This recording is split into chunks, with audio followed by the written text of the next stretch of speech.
ಗಂಟೆಯಿಂದ ಮುಂದೆ ಆಗ್ತದಪ್ಪ ಗಲಾಟೆ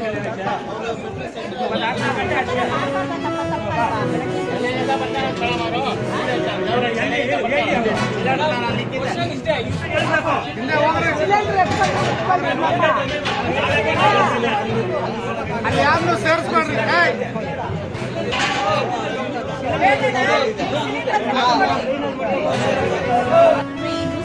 ಅದು ಇಲ್ಲ ಹಾಕ್ಬಿಟ್ಟು ನಮಗೆ ಮುಂದೆ ಸಿಗುತ್ತೋ ಇಲ್ವೋ ಗ್ಯಾಸ್ ಅನ್ನೋದು ಆತಂಕ ಅಂತೂ ಖಂಡಿತ ಬೇಡ.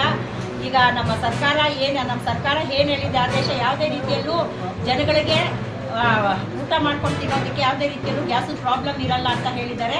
ಯಾರು ಸಮೇತ ಬೇರೆ ಏನೇನು ಹೇಳ್ತಾರೆ ಅದನ್ನೆಲ್ಲ ದಯವಿಟ್ಟು ಯಾರು ಸಮೇತ ಕೇಳಿಸ್ಕೊಬೇಡಿ.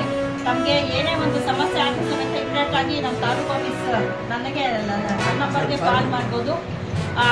ದಯವಿಟ್ಟು ತಾವೆಲ್ಲ ಸಹಕಾರ ಇರಲಿ. ದಯವಿಟ್ಟು ಯಾರು ಯಾವುದೇ ರೀತಿ ಗೊಂದಲ ಮಾಡ್ಕೊಬೇಡಿ, ಗಾಬರಿ ಆಗಬೇಡಿ. ಬರೋ ಸ್ವಲ್ಪ ಲೇಟ್ ಆಗ್ಬೋದು, ಅಷ್ಟನ್ನ ಬಿಟ್ಟರೆ ಈಗ ಇನ್ನೊಂದೇನಾಗೋಗ್ಬಿಟ್ಟಿದೆ ಅಂದರೆ ಜನರಲಿ ನಾವು ಮೊದಲು ಬುಕ್ ಮಾಡಿದ ತಕ್ಷಣ ಇಮಿಡಿಯೇಟಾಗಿ ಬುಕ್ ಆಗ್ತಿತ್ತು, ಈಗ ಬುಕ್ ಆಗ್ತಿಲ್ಲ ಅಂತ ಅದು ಒಂದು ಗಾಬರಿ ಆಗೋಗ್ಬಿಟ್ಟಿದೆ ಜನಗಳಿಗೆ. ಆಮೇಲೆ ಮತ್ತೆ ಈ ಆಟೋ ಬಂದು ಡೆಲಿವರಿ ಬಾಯ್ಸ್ ಮನೆ ಹತ್ರ ನೆತ್ಕೊಂಡು ಹೋಗಿ ಕೊಡ್ತಿದ್ರು, ಈಗ ಅವ್ರು ಸಮೇತ ಫೋನ್ ತೆಗಿತಾ ಇಲ್ಲ ಅಂತ ಹೇಳಿ ಅದನ್ನು ಸಮೇತ ಸ್ವಲ್ಪ ಜನಗಳಿಗೆ ಗಾಬರಿ ಆಗಿದೆ.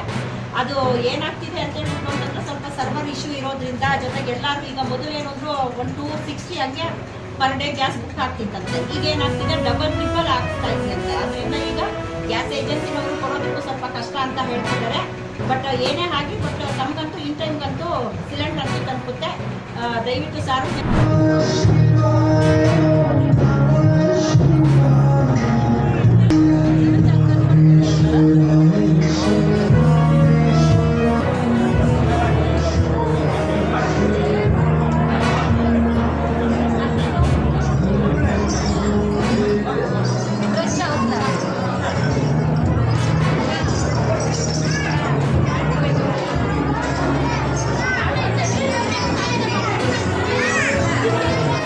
Thank you.